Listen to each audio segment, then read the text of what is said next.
हरे कृष्णा। तो इससे पहले मैंने एक मैसेज भेजा था सोमरस के बारे में। तो उस ऑडियो में मैंने एक श्लोक कहा था कि 9वां अध्याय 20वां श्लोक। तो किसी ने एक प्रश्न है वो तात्पर्य पढ़ने के बाद कि वेद एक्चुअली कितना वेद हैं, क्योंकि वो तात्पर्य में त्रैविद्या जो है बता रहे हैं कि केवल 3 वेद का नाम लिया, ऋग्वेद, सामवेद, यजुर्वेद।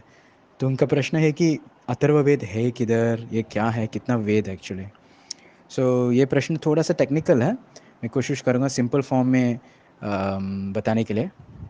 सो श्रीमद् भागवतम कहने कि वेद जो है एक्चुअली एक ही है, और व्यासदेव ने उसको 4 विभाजन में किया, डिवाइड किया। ऋग्वेदा जो है वो पोएट्री फॉर्म है, एंड मेनली वो भगवान का स्तुति करते हैं। सामवेद में वो एक मेलोडियस टाइप्स फॉर्म है, मेलोडी है, वो भी भगवान का स्तुति कर रहे हैं।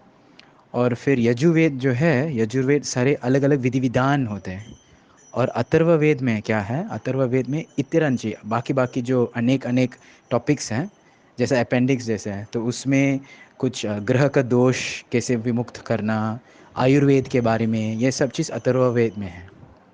लेकिन शास्त्र में क्यों ये त्रैविद्या बता रहे फिर? क्योंकि एक्चुअली जितना भी वेदास हैं, जितना भी श्लोका है, शास्त्र है, वो सारे चीज़ जो है 3 चंद या मीटर्स से उच्चारण हो जाते हैं। उसका उच्चारण अगर हम देखेंगे तो 3 प्रकार का उच्चारण है। एक ऋचस, जो उसका नाम ऋकस ऋकस का उच्चारण है। दूसरा जो है सामना का उच्चारण है। और तीसरा जो है यजुष। ये 3 प्रकार का उच्चारण है। कोई भी मंत्र है, इस 3 प्रकार का अलग अलग तरीका का उच्चारण है। आजकल जो लोग बचपन में से ही गुरुकुल में जाते हैं, जो ट्रेडिशनल गुरुकुल, वैदिक गुरुकुल, जो मंत्र उच्चारण पढ़ते हैं अलग अलग स्कूल्स में, तो वो ये समझ सकते हैं।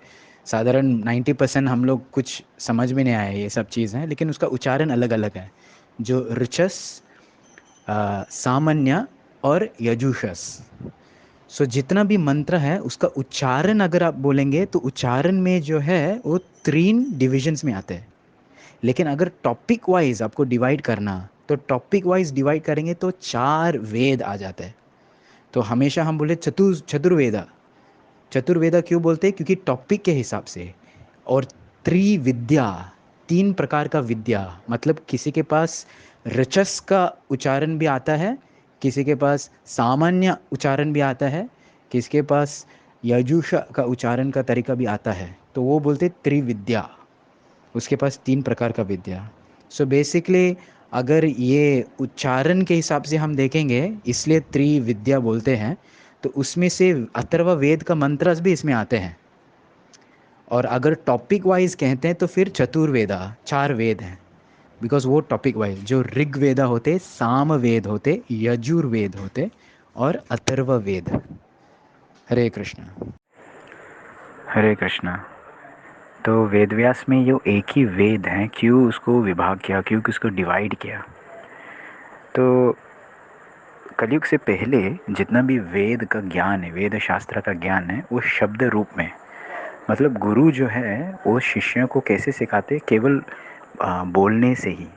और शिष्य जो है केवल सुनने का वो सब चीज़ याद होंगे।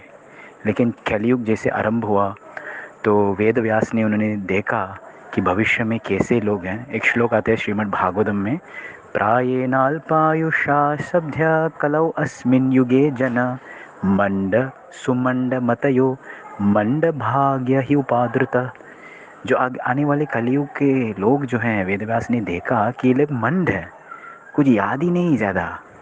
तो उसका स्मरण शक्ति कमज़ोर होने के कारण वेद व्यास ने उसको चैप्टर वाइज डिवाइड किया, क्योंकि एक ही वेद पढ़ने का मुश्किल है।